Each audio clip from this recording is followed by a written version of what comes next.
ilegales que hay a través de la verja de Ceuta y Melilla son mínimas. Ya. Me parece que no es comparable, ¿no? No, es que no tiene nada que ver. Bueno, pues, te abre otra brecha en otro lado. Vuelvo al tema catalán, porque decíamos que Torra ha convocado elecciones sin poner fecha, tramitan los presupuestos pero no los ejecuta. Tenemos a Alfredo Bonet, el secretario general del Círculo de Empresarios.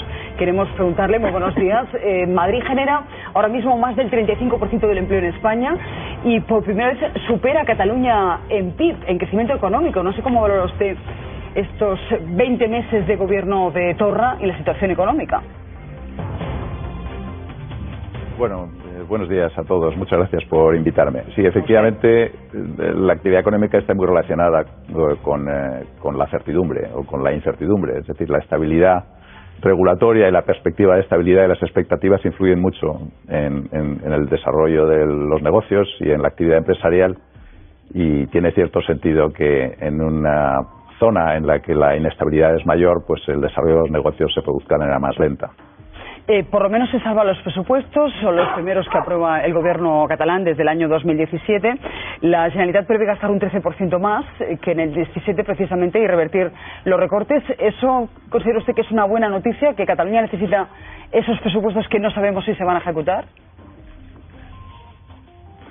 Pues es un poco extraño, porque generalmente los gobiernos pretenden aprobar los presupuestos que ellos van a gestionar. En estas circunstancias el anuncio del presidente ha sido que va a intentar aprobar unos presupuestos y después convocar elecciones, con lo que los presupuestos que se aprobarían serían gestionados por el gobierno siguiente. No sabemos todavía si se van a aprobar esos presupuestos ni cuándo, pero por lo menos pasarán 2 o 3 meses. Pero sobre el contenido no puedo pronunciarme porque no lo conozco. Pues le adelanto que incluyen un aumento de los impuestos para quienes cobran más de 90.000 euros en IRPF, subida también de sucesiones, ahí ha tenido que transigir Junts per Catalunya, hay nuevos tributos medioambientales. No sé si le preocupan estas subidas que Fumel, por ejemplo, ya ha criticado. Sí, la aplicación de tributos medioambientales es algo que sabemos que va a venir. Los impuestos verdes serán probablemente se aplicarán en paralelo en los próximos años al proceso de transformación o de transición energética.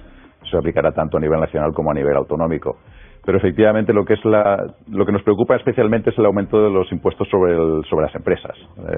Es porque efectivamente en un momento como el que estamos ahora de desaceleración económica, poner palos en la rueda desde el punto de vista fiscal lo que hace es aumentar el ritmo de la desaceleración, ¿no?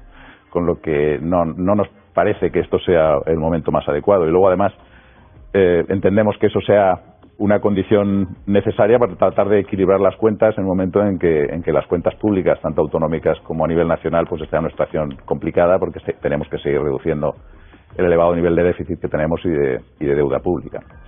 Un asunto más. ¿Qué opina sobre la subida del salario mínimo interprofesional? Porque luego lo abordaremos con 2 economistas, pero los agricultores dicen que ya no pueden más, que esas subidas de un 40% en 2 años están acabando de hundir el campo en un momento en el que además venden muy mal sus productos. ¿Tienen razón los agricultores? Se lo digo porque la UGT dice que no, que para nada. Sí, mire, nosotros la verdad es que nos quejamos bastante el año pasado cuando el salario mínimo interprofesional se subió en un 22,3%, ¿no? De un día para otro, y además sin pasar por el diálogo social. Fue una decisión unilateral del gobierno.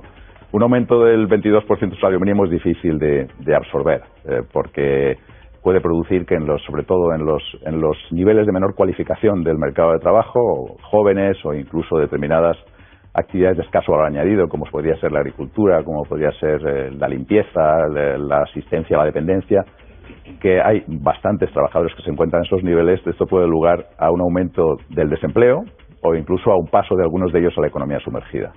Es difícil valorar exactamente cuál es el impacto, incluso 12 meses más tarde de aquella subida, porque no sabemos lo que habría pasado si no hubiera sido así. Sabemos que la creación de empleo este año pasado ha sido inferior que en los anteriores. Tampoco sabemos cuál ha sido el impacto.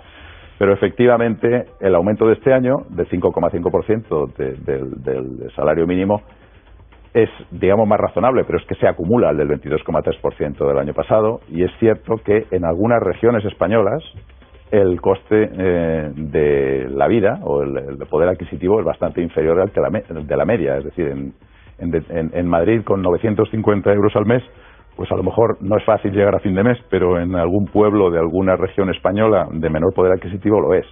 Con lo que hay algunos sectores, como la agricultura, como decía usted, en que muchos de los trabajadores pueden estar en el salario mínimo y sucesivos aumentos pueden hacer que se desincentive la contratación. Hay que tener en cuenta de que el objetivo de la Unión Europea es que el salario mínimo se pueda colocar en el 60% del salario medio dentro de unos años. En muchas regiones españolas el salario mínimo ya está en el 60% del salario medio o incluso por encima. Pues, señor Bonet, muchísimas gracias por atendernos.